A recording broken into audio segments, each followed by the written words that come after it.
Before we begin, we publish new content every day, so be sure to subscribe to our channel and ring the bell to get notified about our latest videos.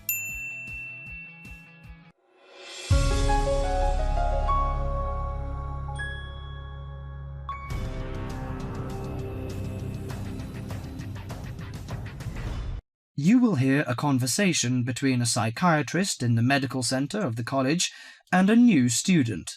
First, you have some time to look at questions 1 to 4.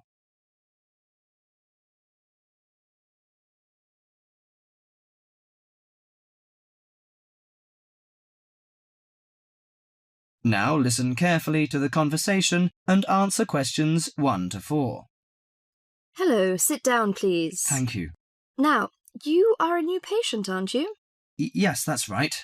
Okay, so I'd better get some basic details down first. Right, we'll start with your name.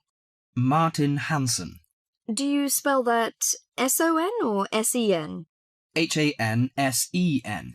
Okay, and you're a first-year student? Yes, I am.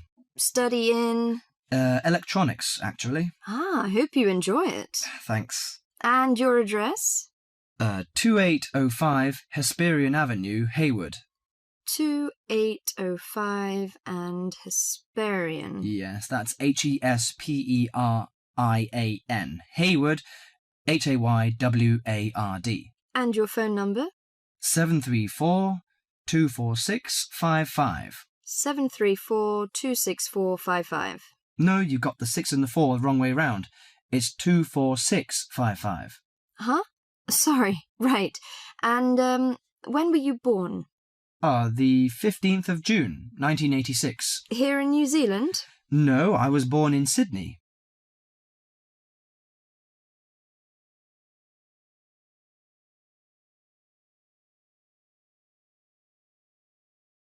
Before you hear the rest of the conversation, you have some time to look at questions 5 to 10.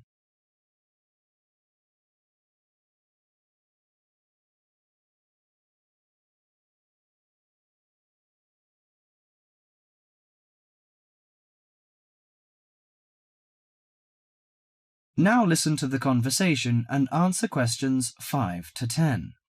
Good. So, what's your problem? Well, frankly, I wonder whether it is a problem. I get the blues, and it lasts for quite a while. I don't know how to... Yes, we all feel sad or get the blues now and again. Generally, our sadness lessens in time, and with the support of friends. However, if the depression leads to difficulty in thinking and greatly disrupts your daily routine, it can be evidence of a psychiatric problem. What do you feel exactly? I always feel sad and worthless. I find it hard to fall asleep and wake up early in the morning. How long has it lasted? Nearly half a month. Do you feel fatigue or loss of energy? Or you may have lost interest or pleasure in usual activities? Yes, sometimes. At first I thought I could overcome it by myself, but I failed, and I'm so glad that you came here. It seems that you are suffering mild depression from your symptoms. Depression? Yes, I feel depressed sometimes. But why would I... Depression may occur as a result of biochemical changes in the body. Alcohol, amphetamines, cocaine, and LSD can bring on depression. Those who have a family history of depression usually have a greater risk of depression. Sometimes the worrying changes in life can lead to depression. I see. I had a really bad breakup of a love relationship. It makes me feel hopeless. Do you think I need some treatment? Yes. Antidepressant medications are often used to treat depression, if it is serious. But I don't suggest them at first because of the side effects. I suggest psychotherapy, which can give you support and help you regain control. So do I need to come here every day? No, I will arrange counselling sessions for you, which will last 12 to 20 weeks. You come here once or twice each week. The psychotherapy is directed at helping you gain insight and understanding about events in your life, which may have contributed to your depression. With growing insight, you can often learn more effective ways of coping with your feelings and changing your behaviour. What can I do to take care of myself? Well, at first you should do some physical exercises on a regular basis, at least 3 times a week. How is your food? Do you eat well? Yes, I think so. I eat at my homestay family. Good. Find a hobby or a positive recreational activity to participate in once or twice a week. I know it's difficult for you, though. When you feel it's hard to overcome the depression, come to the counselling session. Remember, ask for help if the load is too heavy to handle. Yes, I'll try. So, when will my counselling session begin? I'm going to arrange that for you. That is the end of part 1. You now have half a minute to check your answers.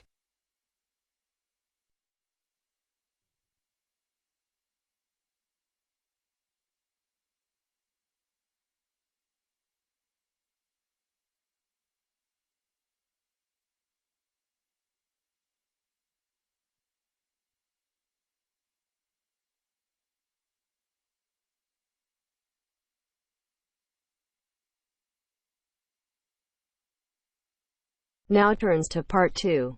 Part 2. Listen to the news report about a robbery and then complete the notes from the detective's notebook. First, you have some time to look at questions 11 to 17.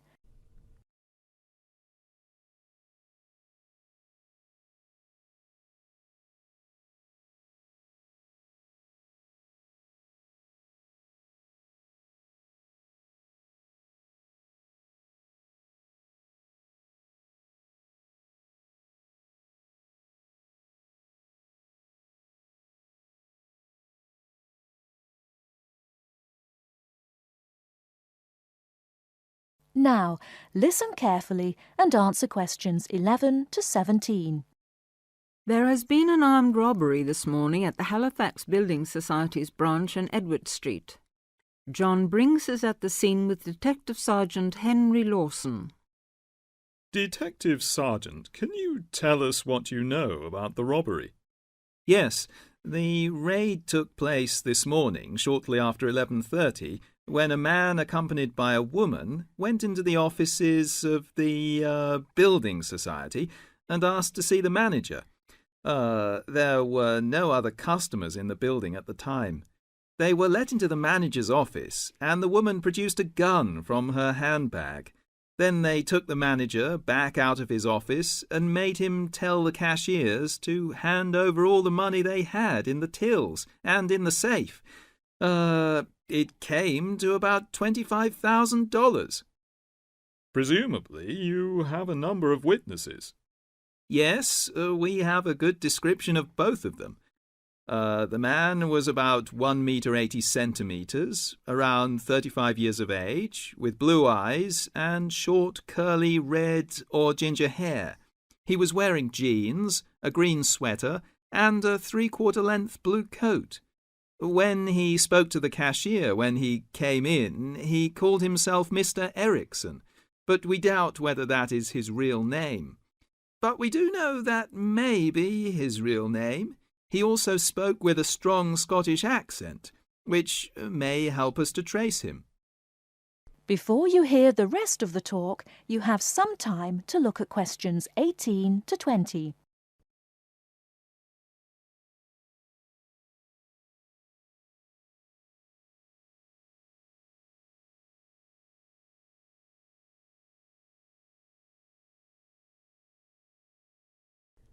Now listen and answer questions 18 to 20. And what about the woman? Now, she is in her early 20s, slim and quite tall, about 1 meter 70 centimeters.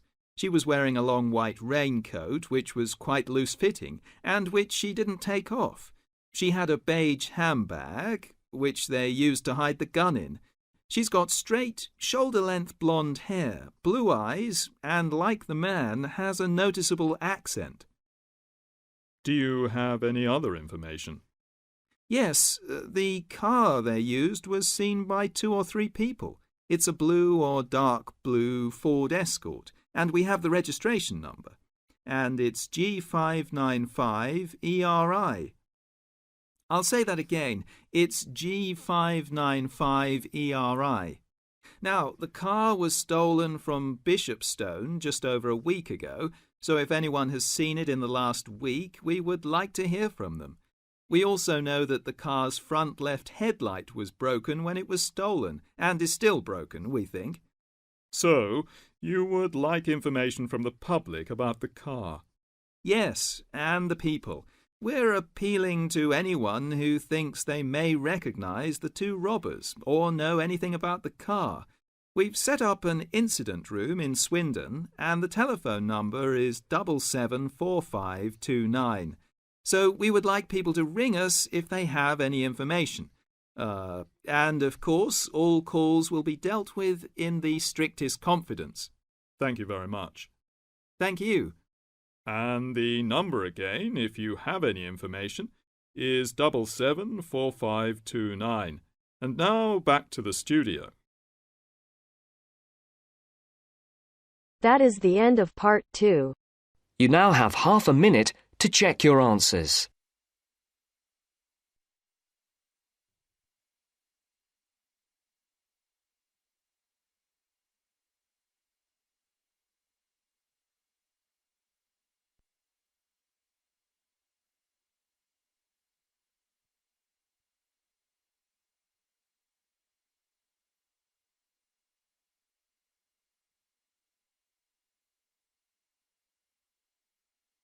Now turns to part 3. Part 3. You'll hear an introduction about canoeing. First, you have some time to look at questions 21 to 24.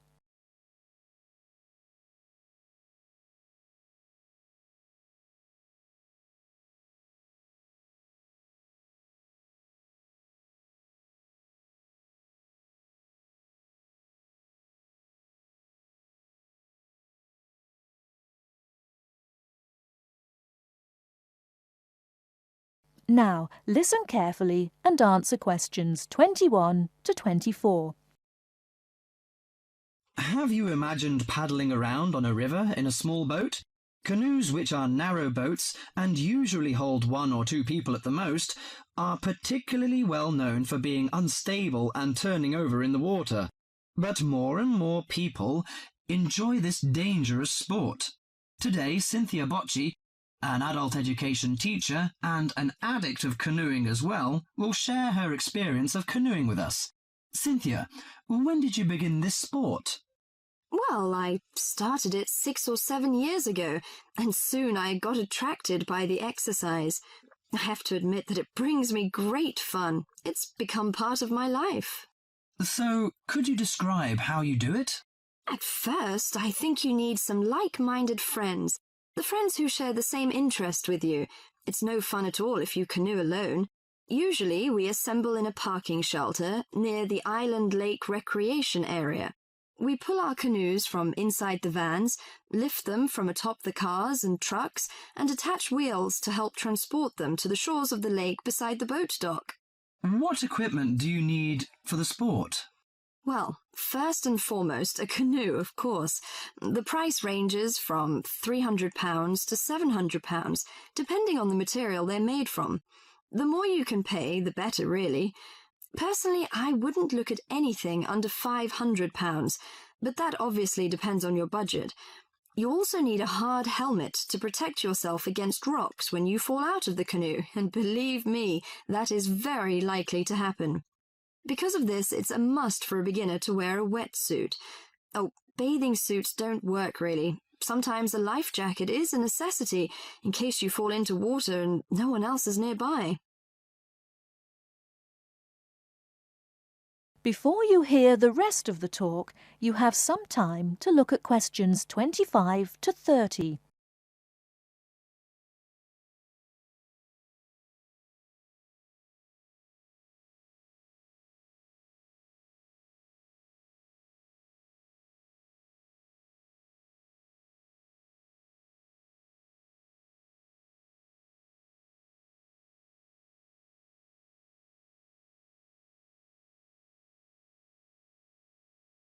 Now listen and answer questions 25 to 30.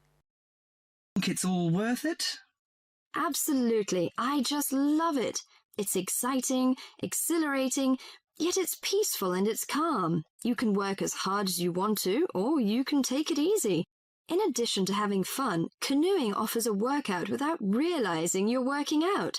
Besides being a great exercise, which is good to heart and lungs, you gain strength and mobility. You build strength not only by paddling, but also from lifting and carrying your canoes.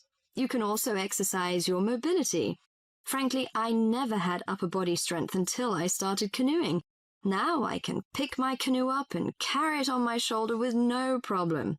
However, it's not just a workout of the upper body, but also a total body workout. If you're doing it correctly, it's a great calorie burner. And more important to me, paddling isn't strictly about exercise. It's as much about the peace and relaxation that comes from being out on the water. I saw it described on a brochure as liquid medicine for the soul, and that is so accurate. It allows you to take a mental break from your ordinary routine. It's a lot of fun and you meet a lot of great people. We connect on the waterways by responding to email invitations, posting on websites and club announcements. Also, it's a great way to get an up-close view of nature. You can sneak up on wildlife. I've been right next to ducks, deer, and all kinds of birds. You just get a different view than you can get on land. I especially enjoy camping by canoe. It's like backpacking without having to carry a pack on your back. You can put everything you need in the hatches of the canoe. Have you experienced this kind of camping? Well, whatever you say about this sport, it's never dull. I think on one level it's a serious activity and you can become a real champion, but it's a small group who take it that far. But for most, it's a fantastic sport for anyone who likes adventure. That is the end of part 3. You now have half a minute to check your answers.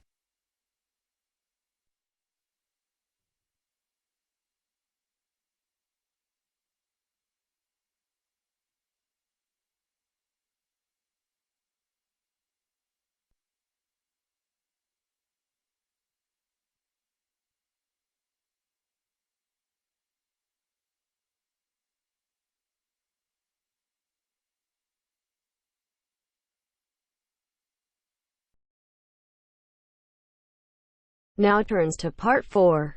Part 4. You'll hear an introduction about the tutorial courses of the physics school. First, you have some time to look at questions 31 to 40.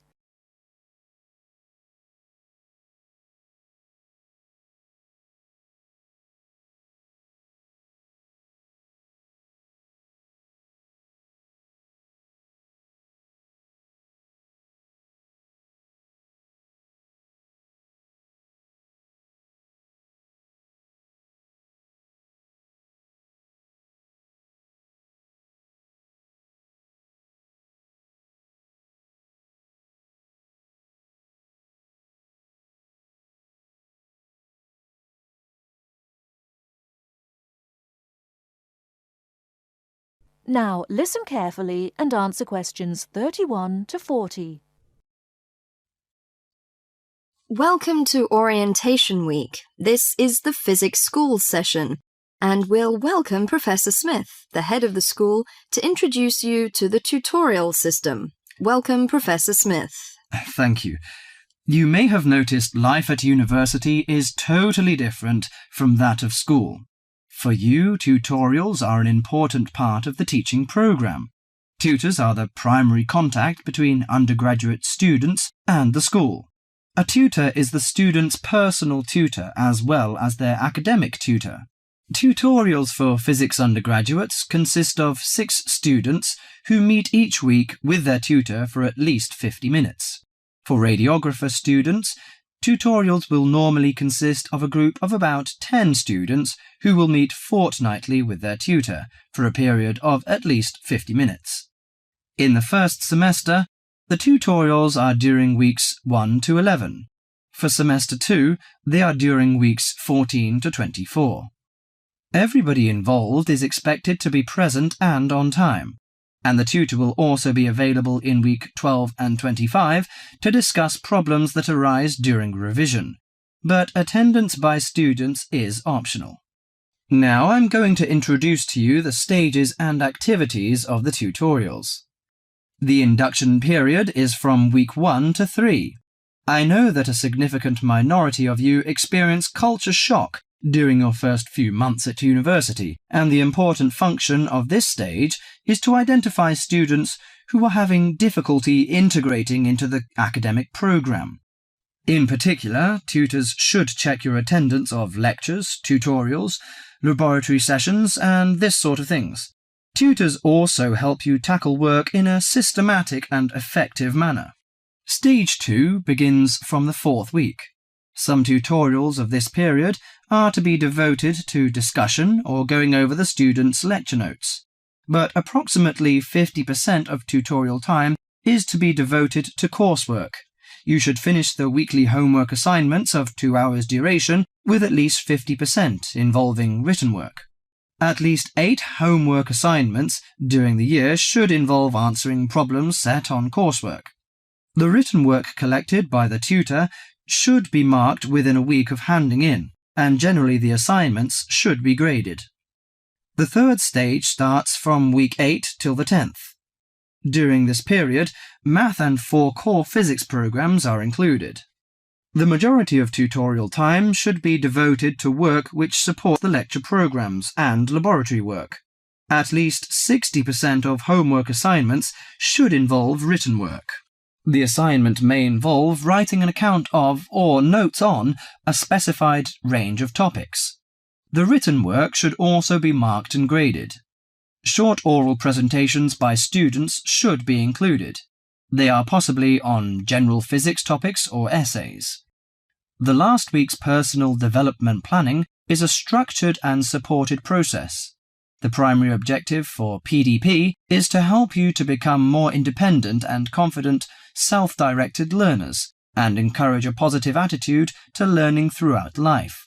It is undertaken by yourselves to reflect upon their own learning, performance and achievement, and to plan for their personal, educational and career development. Finally, if without evidence of good reason you miss more than 2 sessions during a semester, or if the tutor is not satisfied with your progress, the matter must be immediately referred to the program director, who will normally issue formal warning, verbal and written. This will inform you that your place at university is under threat of withdrawal if no improvement is made. That is the end of part 4. You now have half a minute to check your answers.